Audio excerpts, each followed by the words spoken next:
And lastly, we've had some incredible guests join us. And one that I'm quite happy to introduce you to now is Ken Parker. And before we jump into your background, to set the stage here, I really want to share an excerpt from our last visit.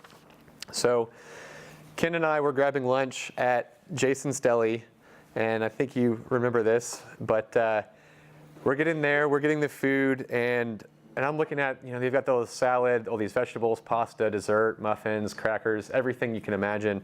And I'm thinking, with all of these options, if you walk away from this unhappy, it's your own darn fault. And without even skipping a beat, Ken brilliantly responds with, much of the same could also be said about life. And I just thought that was a profound but off-the-cuff moment where I think that really summarizes just the value and the conversations that I've gotten with you, the wisdom I think that you've probably shared with your employees and building these companies, and hopefully some of that is some stuff that we can all learn from tonight. So with that being said, let's give a big round of applause for Ken Parker, everyone.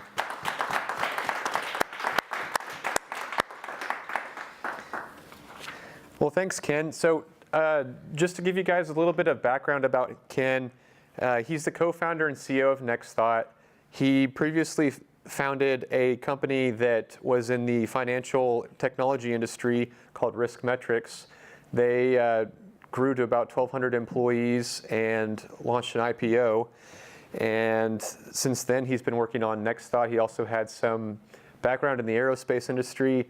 And it's kind of wild, you've got financial, aerospace, learning, all of these really difficult industries that I'm sure there's some overlap there in a lot of those, but for me, it's just kind of mind-boggling how you juggle all these different things. So why don't you tell us a little bit about your background? All right, everybody hear me okay? Everybody that wants to, anyway. Before I get started, I want to acknowledge you all for being here, and the initiative and the delicious food helps with some motivation. But we've all got other things to do, and so I just want to compliment all of you for investing your time, your energy in creating this really valuable resource, which is a community. And I want to thank the sponsors for graciously helping enable it and providing bountiful treats to reward you for coming. But I also very much want to thank Alex for his leadership. This is a guy with full-time job, family. He's working on his master's. He lives here, working on when he's not doing those other things. And so on top of all of that, he finds time to take the initiative, show the leadership, and create an opportunity for the rest of us. So let's give Alex a round of applause. It's events like this that really make it worth it all when we hear positive experiences and when we see all these different connections of people that get inspired by an idea, they get connected with another person that they might want to work on something, or they just kind of leave this feeling a little more energized than they came in with it. That's what really makes it worth it for me. So again, thank you guys for being here. Give yourselves a round of applause.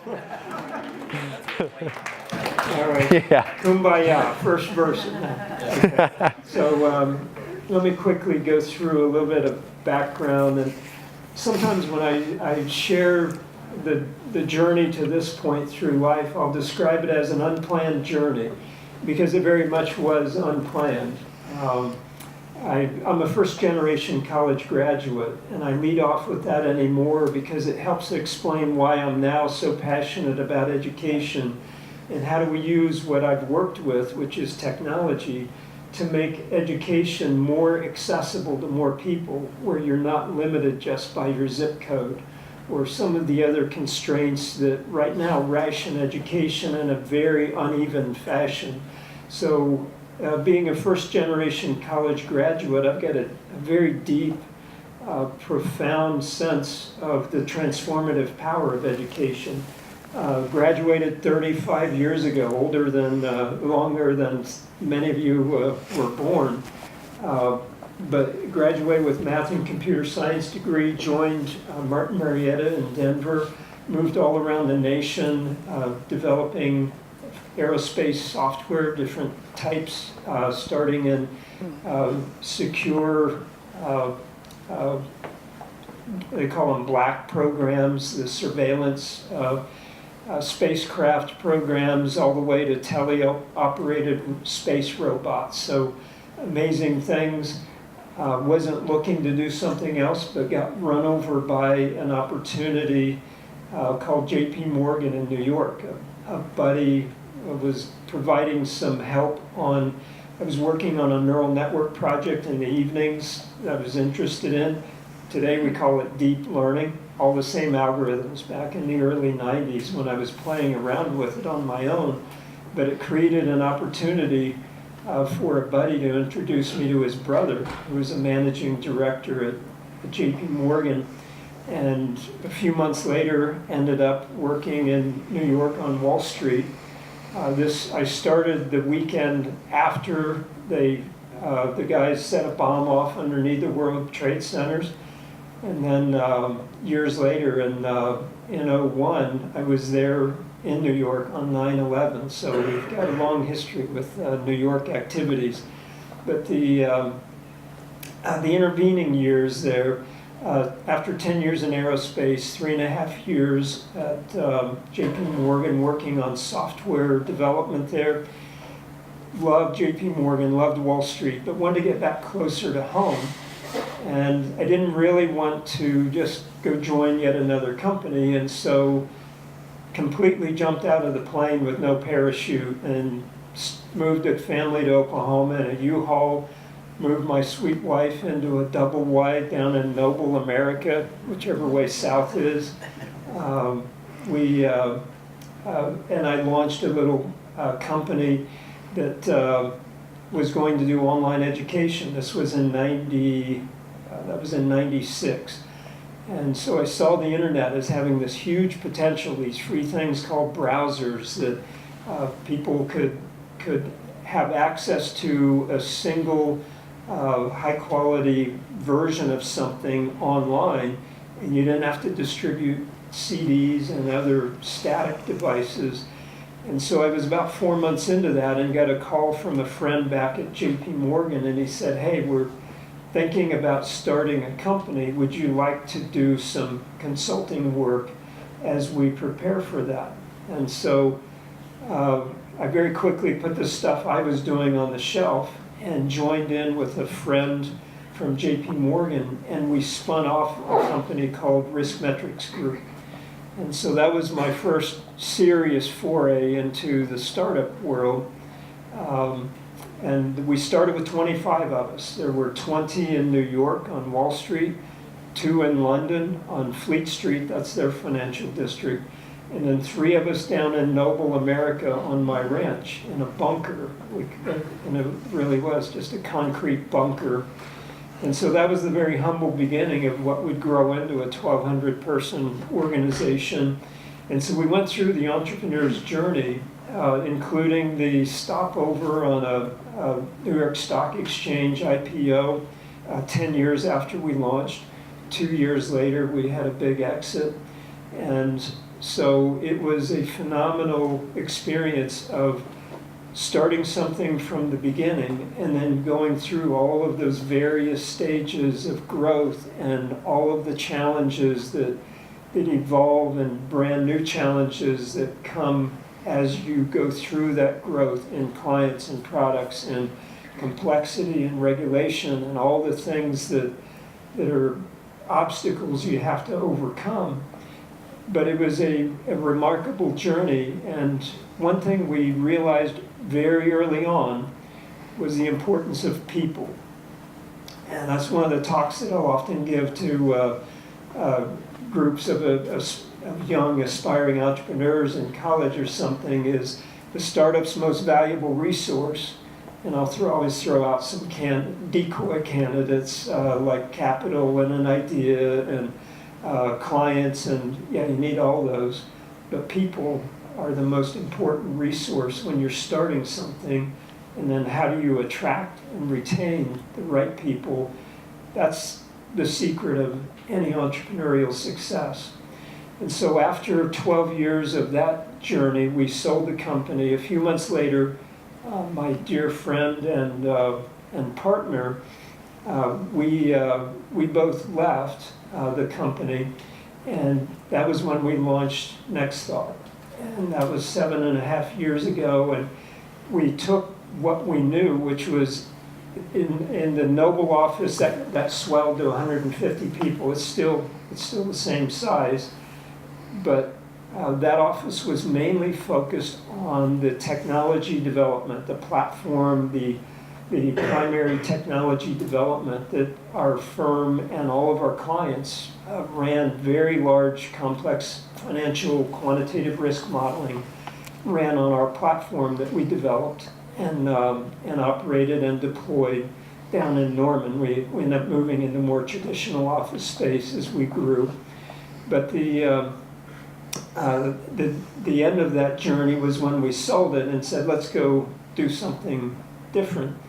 And so I think kind of like moths to a flame, we said, well, let's go do another startup. I don't know what we were thinking, but we said this time, let's focus in an area that my heart was always drawn to, which was education. And so thus was born RiskMetrics, or NextThought, as we left RiskMetrics.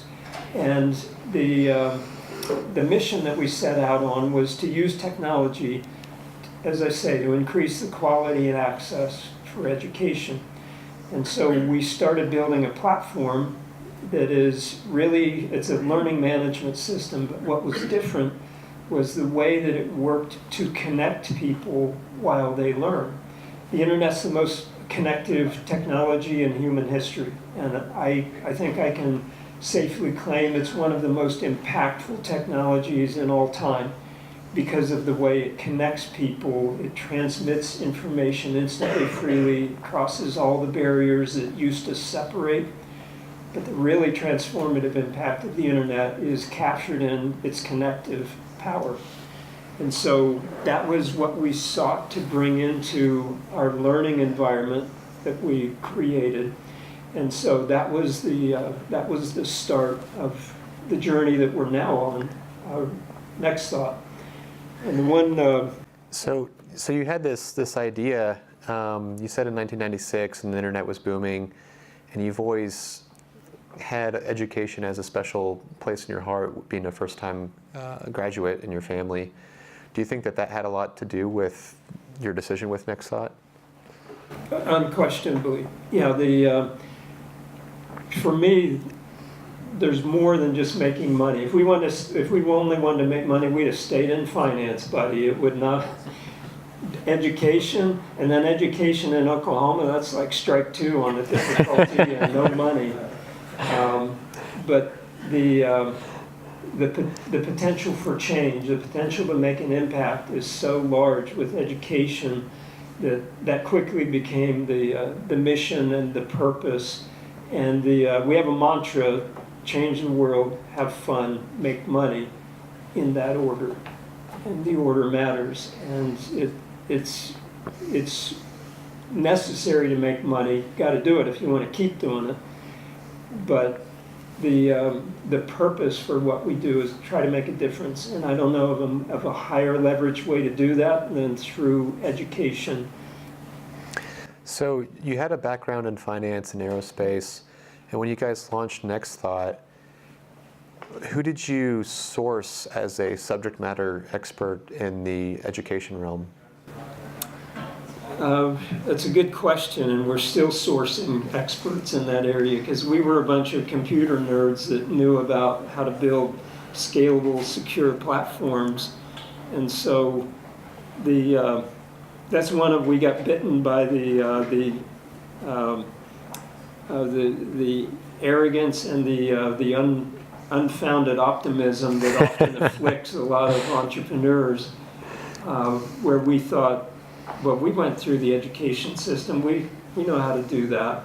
And so we've been very often and very deeply humbled in this journey as we figure out just why it's such a complex problem, why it's so resistant to change, why people are hesitant to use technology, why security, privacy, and so many other issues are primary factors in that space. And so having earlier expertise would have been very helpful, and I think would have probably altered our journey. The other thing, I don't know how many copies of this book I've sold, but the book that I would characterize as one that I wish I'd read earlier is the Lean Startup. It's just such a great mindset for how do you approach, in the face of uncertainty and scarce resources and compressed time, how do you invest your time and effort and prioritize it? And it's a great approach. So, change the world, have fun, make money. That was the vision day 0. Still the vision day now. And over the time, has the vision stayed the same, but has NextThought changed? Has your business changed? Yeah, it absolutely has changed, and that's consistent with what I call the unplanned journey of life. That's true, I find, on a macro scale, and I find it on a smaller scale, even in the life cycle of something like a 7.5-year-old company. We started out, we were going to make it was really a socially oriented textbook was where we started. And then it evolved into, well, it really needs to be a course. It needs to be a more complete, comprehensive experience, kind of course in a box. And so it evolved into that. Then we quickly realized that as we signed on some of the clients, we had some enabling functionality and services that we needed to provide, such as video production services. And so I would have never guessed that we needed to, and now that's 1/3 of our company, and half our revenue is from our video production team that does an amazing job. But that all was born out of the necessity. A lot of our clients that wanted to put education online, they either didn't have the bandwidth or didn't have the experience to do that. So we started helping them create educational services, educational products. We would enable them to use our main product, which was our platform. Yeah, I got the pleasure of touring your facility a while back when we grabbed lunch, and walking through the video production department. It looks like there's a little piece of Hollywood in Norman, Oklahoma. Yeah, it's a very fun group. It's a very fun culture in general, but video editors are a cut above, I think, when it comes to having fun. And when you walk through, there's usually Nerf casings from the Nerf bullets laying all over the ground, and all of their fun movie posters where they're Photoshop people as well. So don't ever get into a flame war with them. I can tell from experience. But they'll have their faces on a movie poster, and it really added a fun dimension to a group of introvert software developers, to have a whole pile of extrovert creatives over there making a lot of noise and drawing everybody in. So it was a fun enrichment to the culture that was not foreseen at all. That's wonderful. That's great. And in addition to recommending the Lean Startup, I think that's Eric Ries that wrote that book. What else would you have done differently, or what else would you have changed looking back now? Well, adhering to the principles outlined in the Lean Startup, I think we would have done more to validate the market and what people. We started growing too quickly, and then we had the blessing and the constraints associated with a giant client. They started working with us, and so you have the blessing of big revenue, like multiples of where you started early on, but then you end up you're dancing with the gorilla and you're going to go where the gorilla leads. And so it introduces constraints. And so at the time, I don't know that in hindsight even, I don't know that we'd have done anything different because they were a terrific client. The stuff they were asking us to do made sense. It was useful in other areas.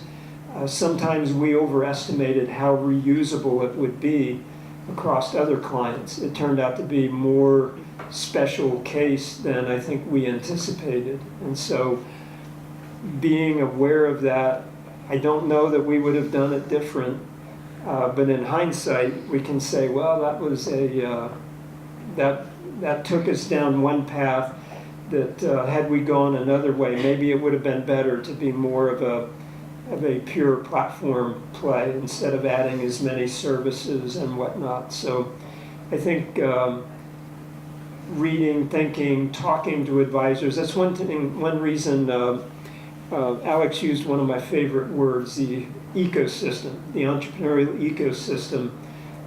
That's one of the things that Oklahoma City and Oklahoma in general desperately needs. And you all are helping to form that. And the ecosystem includes fellow entrepreneurs on the journey, but it includes capital and mentors and legal and financial advisors. It includes distribution channels and Rolodex people that can connect you with what you need. And so that ecosystem is what really helps to enable, that's one reason Silicon Valley and some of the other hotbeds of innovation are so strong and dynamic. They've got this very fleshed out ecosystem that includes all of the resources that are needed. It's just bring an idea, passion, and a lot of hard work, and they can help you string that together into a success. So it's that's a important aspect, and things to do different, I would think to do different would be just being mindful of, am I getting enough good advice about the constraints we're signing up for here, or the path we're headed down there? And nobody knows. It's not like somebody would have foreseen, well, this is how this will play out exactly. But sometimes you can avoid some of the easier to avoid landmines. And that's why some of these, I love methodologies that can help you make good decisions, and they kind of fit whatever environment you're in. And that's the way the lean startup is with the MVP idea and the don't use vanity metrics, use meaningful metrics about how do we optimize for time to learn as quickly as we can and validate or reject our hypotheses that we're wanting to test. Because one thing about all of us as entrepreneurs, we believe. I mean, we're confident. Who wouldn't want this? And you need that kind of unfounded optimism, or you would never, no one would ever do anything new. And yet, how do you validate that before you start investing a lot of time and money and opportunity down a path? So other than unfounded optimism, what else do you do to push through the entrepreneurial struggle? I would say at the risk of being a downer, I'll tell you one of the struggles we're dealing with at this moment. I'll try to do it without misting up. So I talked about my dear friend and partner that I partnered with to create NextThought. We funded it. We took some of our pennies from the winnings of RiskMetrics, and we funded NextThought, the two of us, and we attracted other people to join us in that startup. Well, 2.5 weeks ago, he and our COO, my dear friend of 13 years, died in a tragic car accident. And so we're, said I wasn't going to do this, we're struggling with how do you move past something like that, losing your two most experienced, impactful people suddenly, I mean, this out of nowhere. They died on a Saturday, the 27th of, thank you, the 27th of October, in the middle of the day when one buddy was out showing the other, hey, come and see my new car that I just got. And it was a 2008 Dodge Viper from hell that they went out and never came back. And so going through all the hard parts of that and the grieving, the getting beyond despair, and what do we do next? That's where we're in the middle of the dark moment right now. And so to answer the question you asked, which is, how do you deal with that? Because you will encounter your own struggles. I pray you never have to go through losing 2 dear friends in an instant. But I think other challenges that we face, the answer is the same, and that is it's the community, it's the people and the team. I've been so inspired, encouraged, and blessed with energy from the way people have responded on our team, our clients, friends. There's been an outpouring of concern and what can I do to help, and the team has really risen to the challenge. 2/3 of the team reported to these 2 guys and within their organization. And so tomorrow I'm going to walk through the new organization. But what has made this doable, what has turned me from despair to optimism these last 2.5 weeks is the team. And if you hire well, and that sounds kind of mercenary, but that's just who you invite on your team. It all comes back to the people. And if you do that well up front, well then guess what? When these hard times that you don't count on, I don't care how careful you may imagine you are for planning, you just don't count on something like this. But if you've brought the right people on the team, the character emerges, they step up, they help out, they take initiative, they show creativity, they show ownership, and all of those things are how you make it through the hard times, whether it's dealing with the loss of a giant client, whether it's dealing with some sort of failure, or whether it's inside the company or outside. Those are all things we've lived through, but in every case, it was always the team and the ownership and the perseverance and the character that would get you through the hard times. And I can now, we're not through it, but we're on our way, and I can say it's the same, just different order of magnitude, but it's the same kind of answer for how do you get beyond the hard times that are inevitable. They are going to happen in your journey, and it's the tenacity and the not letting it be a fatal blow, that it's that spirit that will allow all these other things to then help you through it and keep going. Wow, that's incredibly powerful, Ken. Thank you for sharing that with us. And I know that you're also a very intentional family man as well. For a lot of people in the entrepreneurial communities, that might not necessarily be something that a lot of people talk about first, or really do that good of a job. I know that sometimes it's a struggle for me to keep up with all my personal relationships when work and school and other things get in the way. But you seem to do a remarkable job of keeping up with your family. Do you have any tips for the rest of us that are out there grinding away and wanting to do everything, I guess, but at the same time you have to be very intentional with your time? Yeah, I can certainly speak to that over many years now of plenty of failures where I didn't put the family first, and I would go do things for the company, for the clients, or to a fault. And I missed a large amount of our kids' school events, and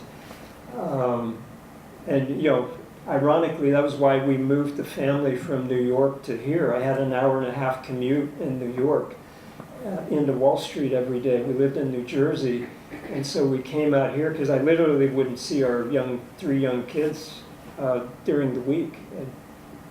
They were always in bed when I got home or left. And so we came out here, and I cut my commute to about 30 seconds. Our double-wide mobile home is right across the street from the bunker where we worked.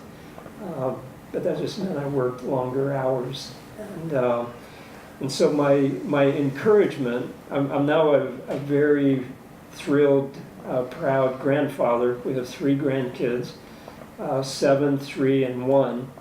And I'm doing a lot better with them. And when they come over, it's like everything gets put on the shelf, but it's different as a grandparent. Hopefully some of you will have that opportunity. But the times when you're a parent, my encouragement in hindsight would be, do make it a priority.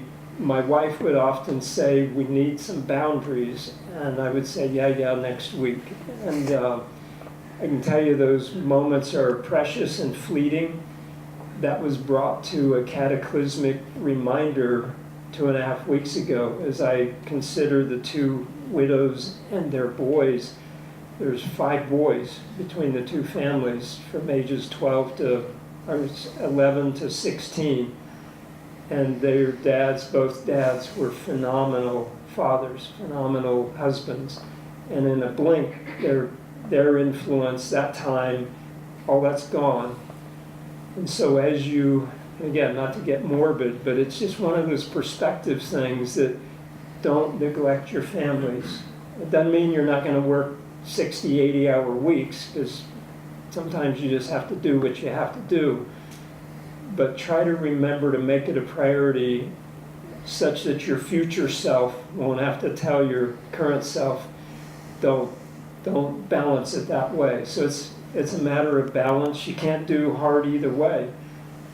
If you only spend time on your family, you're not going to be able to achieve what you're setting out to do. And so I think one of the narratives I so resonate with is that of the hero's journey.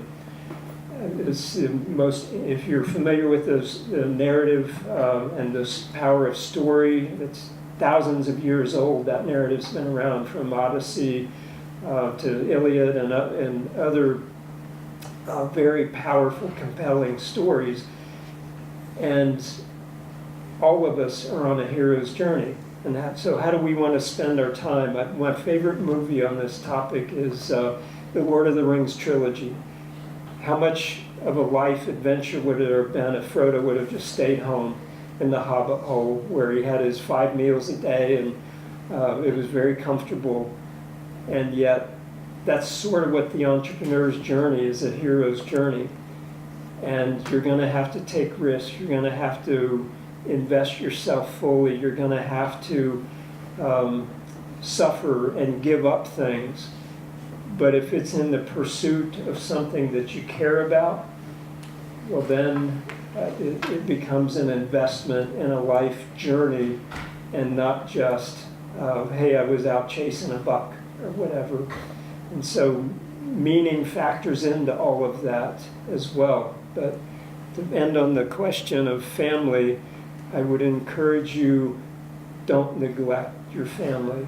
You always hear the adage, no one ever in the nursing home ever said, I wish I'd spent more time on the job.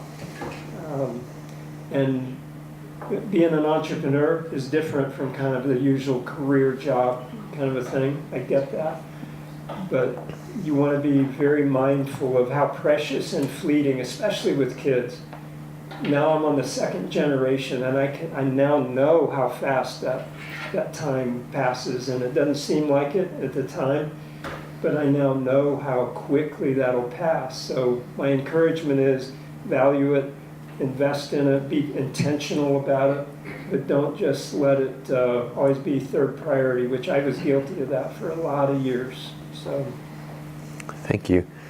So you mentioned earlier about the ecosystem, And speaking of Oklahoma and maybe Oklahoma City in particular, what can we do to improve that, lift ourselves up, bring Oklahoma City to a better rank? What can we do to build out this ecosystem here? Or what do we need to happen for us to really thrive there? Yeah, I don't know of any simple, single answer to that question. Again, ecosystem captures it, because an ecosystem has all kinds of different species. It's got different ecosystem attributes, and all of that kind of comes together in a grand combination. And so I think that's true of creating something as valuable and as complex as an entrepreneurial ecosystem. Some of the things that different stakeholders can do, the entrepreneurs have to show up. You have to be bringing your passion, your idea, your willingness to work, and you have to be looking, and so again, hats off to you guys, because you're out there connecting, searching, pushing ahead. So that's certainly, you're doing your part. But then others need to do their parts. We need to figure out the capital markets and how do we make capital. You don't want easy money, because that can just be totally wasted. But you need the right money at the right time. And then that investment needs to be guided with good mentors. One of the initiatives going on through Creative Oklahoma is to bring an MIT approach out here for mentoring. Bob Summers, I think, Kent Summers is the guy that's from MIT that's coming out and consulting, and they're working on creating an entrepreneur's mentor network. And so that's one of the really valuable components. And so that's a group that's trying to do that. And then there's startup areas. You've got, whether it's a kind of a networking community like this, or accelerators, or Launch of Thunder launch pads, something that they're on their second batch now that they just completed. So there's a lot of different people contributing different pieces. One of the biggest things that will help is just some big successes. Robin Smith and the We Go Look folks, that's terrific, because that helps the whole ecosystem then. Shameless plug, Robin's going to be our May guest. So you'll get a major upgrade, and Robin's phenomenal. And she'll be able to share great perspective on how do you build a company here, what's special about doing it here. And it just varies. It depends on the point in time and the person and the product and everything else. But the main point I would say is it's multifaceted. The important thing is people just have to show up and do their part. And it's not like you just add one magic ingredient and suddenly the whole forest erupts in life and full diversity. So you moved back to Oklahoma to be closer to family. You see a lot of these good things that we can do to improve our ecosystem. What do you like about Oklahoma right now? There's obviously, a low cost of living here. What else do you value in Oklahoma City as a place to start a company? There's a lot of things. I'll start with some of the negatives. There's not enough people here. We're not concentrated enough, because good things happen when people collide, when you're interacting, and that's why all of the renewal going on in Oklahoma City, that's magic. I mean, it's not just a matter of increasing real estate prices and adding some nightlife. That is so precious from all the resulting connections that occur. And so we need more people, we need more density.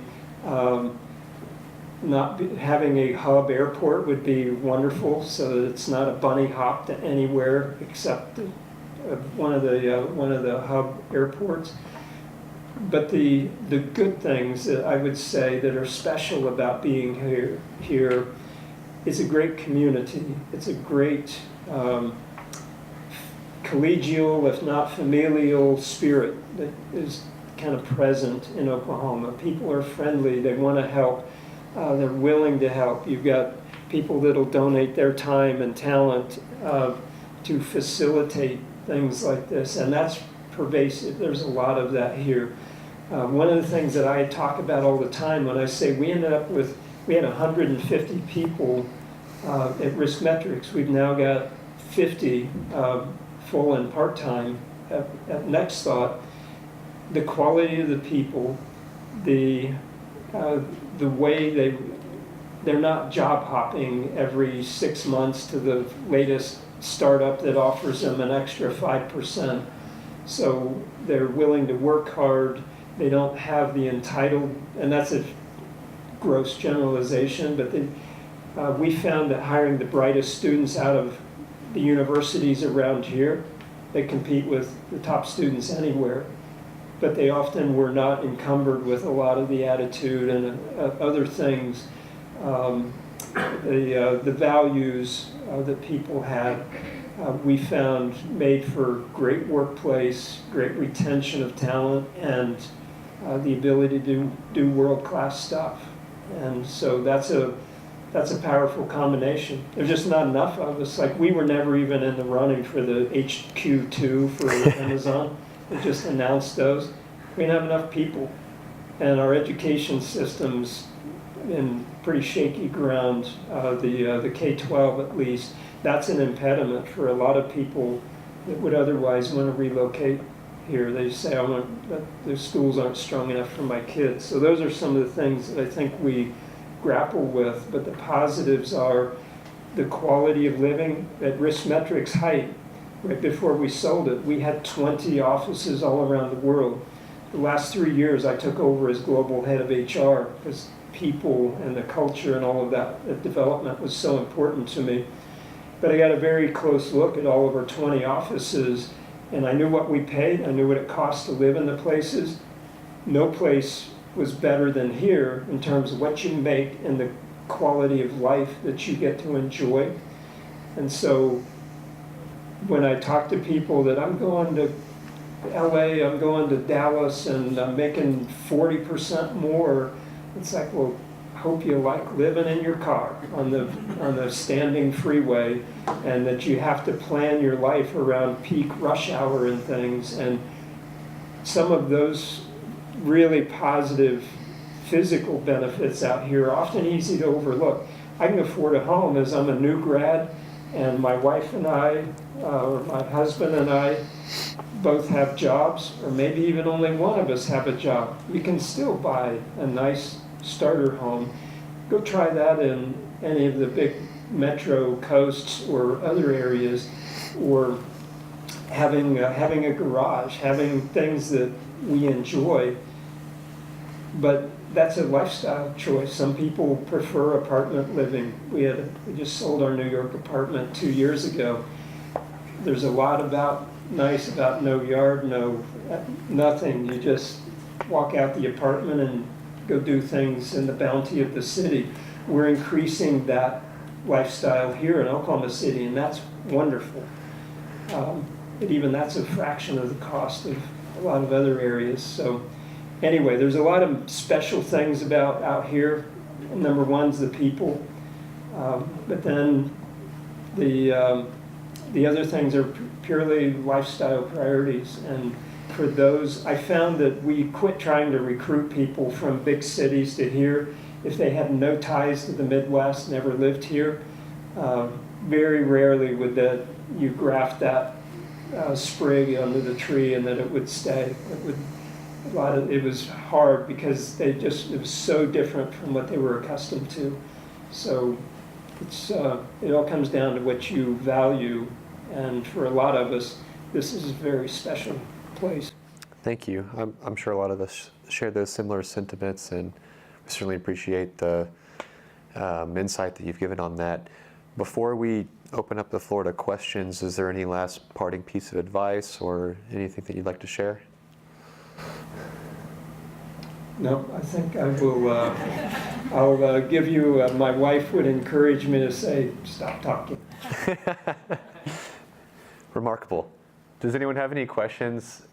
If we have one from Dennis over here, what we might ask is if we can repeat the question and then answer it, so we can make sure we can share that with those of us watching online. You mentioned earlier about validating ideas to see if they're worth investing. What is your process exactly for that? So the question is about the process of validating ideas before investing. We've grown in that. Initially, we would feel so strong about an idea that it had to be true, and so we just started investing time and energy and pursuing it, and we go start trying to find clients and whatnot. Our process, I once gave the quip that we do the reverse field of dreams. If they come, we will build it. And that kind of characterizes what we do more often now, which is once we know there's definite interest, then we'll build it. But we can't afford to be if you build it, they will come. That approach is too risky, too costly. And one of the things you will learn as an entrepreneur is the power of the market. It's not logical, it's not rational, it's not right, it's not wrong, but it is unquenchable. You need to learn how to sense it and harness it and catch the wave, but you're not the one creating the wave. The ocean generates those. So figuring out how to be nimble and how to discern where the wave's coming from and how to be prepared for that. I think those are some of the things that we've learned that help us be a little bit better about increasing our odds of we're going to catch the wave instead of get swamped by it. I think that's a much more poetic way of putting the Lean Startup book and summarizing that. So that's great. Yeah, I would definitely recommend that book as well. Brent. Talking about the market, you mentioned that the aspect of being in content creation, the video production side of what you guys do, that wasn't on the radar in the early days. So that runs, you said, almost a third or 2/3 of the revenue. What does the market look like, you said, in 10 years to ride that next wave? Do you see it in the platform? Do you see it in the production aspect? Where do you forecast that kind of looking forward? Yeah, it's a good question, and it's a very relevant question that we're grappling with right now. As I alluded earlier, our largest client pulled back on a lot of what we were doing for them with a change in leadership, and that's another one of those cosmic events that you know that, hey, we're exposed if this happens. They're a big client, but there's nothing you can really do, and you don't tell people, well, we can't take as much money because you're too big a percentage. So we're now thinking through that very question of how to grow, and it's kind of investing in a couple of different areas. We have some ideas, and one blue ocean that I would offer for people to think about is that of XR. It's a augmented reality, virtual reality, mixed reality. All these are now, I hope, lumping it under XR, so we don't have to repeat all three. But the thing I find exciting about that is it's a new experience. It's a new category. If you've not strapped on a headset, I would encourage you to do so and have somebody that knows guide you onto something that's really well done so you can get the full impact. But it's a new category of experience. We are just barely beginning to exploit the power of that. And you know, the early leads are going to be the entertainment industry and the porn, God smite them. They're always exploiting the technologies to purvey what they're doing. But then I see enormous education opportunities with this new media, because now we can help you experience something that's too far, too expensive, too dangerous, too rare, or otherwise inaccessible to you. Well, now we can generate a pretty high fidelity experience that your brain, it starts to shrink the gap between that's fake and this is real. And VR is huge opportunity in that space. There's several startups that are working. One that I'm working with is Springboard Virtual Reality. They're not building the content, they're building it's like you often hear, don't bet on the horse, build the saddles. And that's kind of what they're doing with managing the content, but there's huge opportunities in this. There's a lot of exciting startups that are working on such things, but finding your area, your blue ocean area where you can add value, or you can solve a problem, or you can create something people didn't even know they needed yet. Huge, exciting possibilities in that area. But as we're deciding more services or more platform, some of it's going to be market decided, but we're going to keep pushing both of those forward. I mentioned the VR because that is one thing that could bring all of our services together. The content creation, as we reorient that toward 3D VR realities, all of the learning platform that we have and the technology to bring those together, there's a lot of very high potential education, training, certification, credentialing that can be done in that space. So the short answer is we'll be continuing on both, but we're looking for the product market fit where we can kind of bring everything we have back to the same vertical and really focus on that more. Good stuff. Well, we've got Seth over here and then Grayson. All right. First and foremost, thanks for being out here, Ken. And I've been fortunate enough to work with them in their video department. And if you ever do want to feel like a celebrity for a day, that was great. Got to go in and get the makeup and the whole works. And so highly recommend it. One question I have is for startups that might be down the road just a little bit more, and with your experience with your companies, that what would be maybe one or two things to take into consideration when you're thinking about scaling? Did it just happen as a result of this giant client in your case, and now you're, like you said, dancing with that gorilla, or was there a point where you said, okay, this is what we want to do, what do we need to make sure we kind of have in place to be prepared to do that?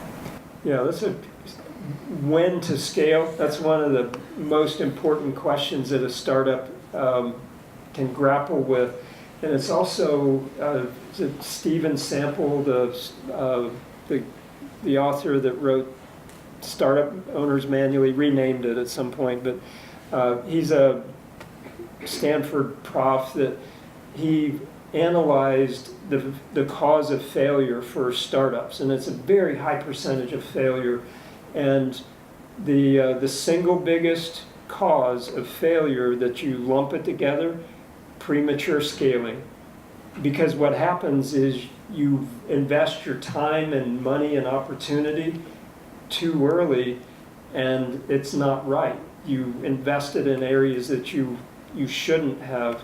And so, again, that's not a big sales pitch for the lean startup, but that is the whole mindset behind go prove it out, prove your growth variable, prove that the market's there, prove that it is a pain point or a motivating factor for clients, then you scale. And that's one thing in hindsight that was much clearer to me. Now, we stumbled into that with the risk metrics company.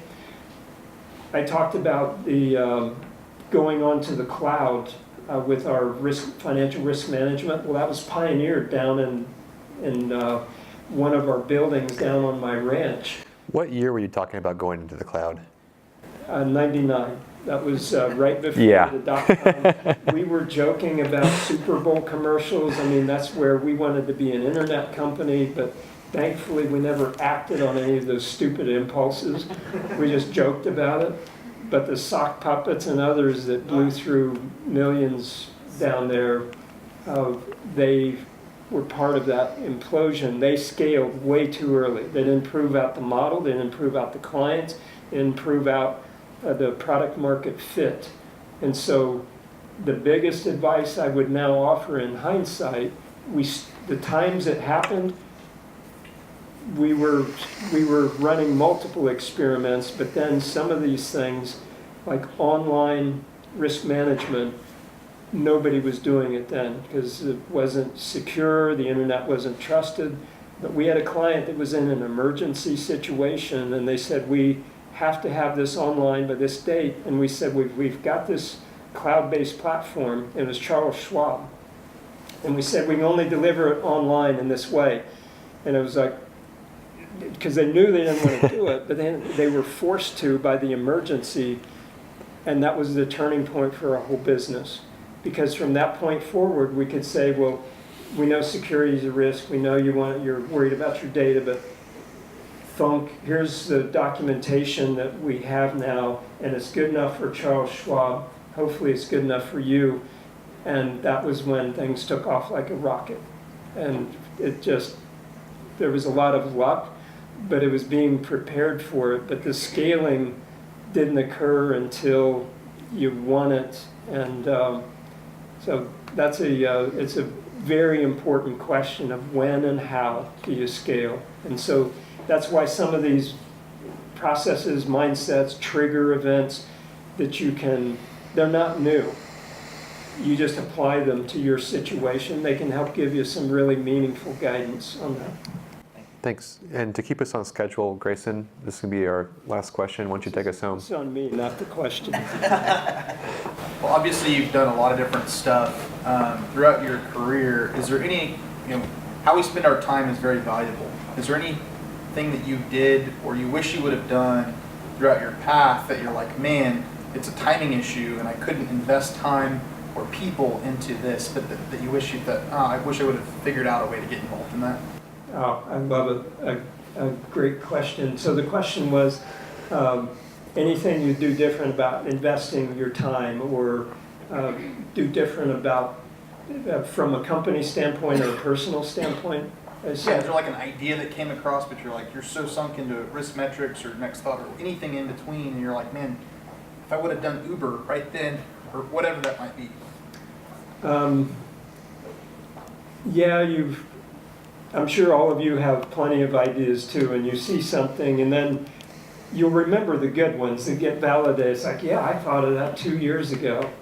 And I've learned not to be angry about that, but just feel validated. It's like, yep. But the biggest, the way I'm going to choose to answer is about any thoughts on how to invest your time. Don't waste your precious time on mindless entertainment. Use that for a little bit, just a little bit of dessert. But the main course, invest your precious time in your passions. What are you interested in? Every pivot point in my career came because of what I was reading on my own, what I was making on my own in the evenings, what I was building on the weekends. None of those breakthrough moments came because I was having a ball watching some sitcom or something. And I don't want to, you need to relax too. So don't hear me say, don't ever relax. But be very intentional about spending your time and invest it in your passions and figure out, because it's passion that will sustain you through your startup. If you're working on something you really don't love, it's going to be hard to maintain that persistence, that gut-wrenching journey across the desert that you're going to be making. But if it's something you love and you're excited about, then that is going to help give you the energy and the persistence that's necessary. So invest your time wisely. Reach out, build connections like you're doing here. Talk to people. I've had so many things happen that were very positive because I told somebody a problem I was facing, something I was excited about and had learned and wanted to share. So many good things happen. So be intentional about connecting, networking, sharing, telling what you're doing, genuine interest in what others are doing, and try to be an Alex. Try to be like Alex. The world would be a better place. We have more Alexes. He's a great connector. He's going out of his way to help others, to be a positive force, and good things will happen for you and for others, and it comes around. A yes, no question, perhaps? Yes or no? It's a yes or no. Greg, you got to make it quick. Not a Greg question. California 2870 labor code says anything you make on your own time, on your own location, with your own equipment is yours, period. Would you support a copy of that law in Oklahoma? Absolutely, unless you're using company IP and company resources to do it, and you're extending your job on your own. So it's one I'd need to know more about it before I could answer it intelligently. But by all means, if you're off on your own idea on your own time, absolutely that should be, I mean, that seems like a no-brainer. I'm sure the gray area and the attorneys are going to argue about other aspects, but without question, it's that personal spark and drive and energy that's what's going to make the world a better place, and that's what's going to provide so much of Oklahoma's future is going to be based on the likes of you all and creating something new, not migrating in somebody else's low-cost work because we have cheap land, cheap power, and cheaper people. That's not our ticket to the future, and it shouldn't be our it's great, bring it on, because it builds out the ecosystem, creates some good jobs. But the real energy, the creative power is in the entrepreneurs and those that are creating, not just migrating somebody else's idea. And we should aspire to that. Ken, thank you for sharing your evening with us, sharing your wisdom, and I think being an inspiration for all of us. So for Ken Parker, everyone.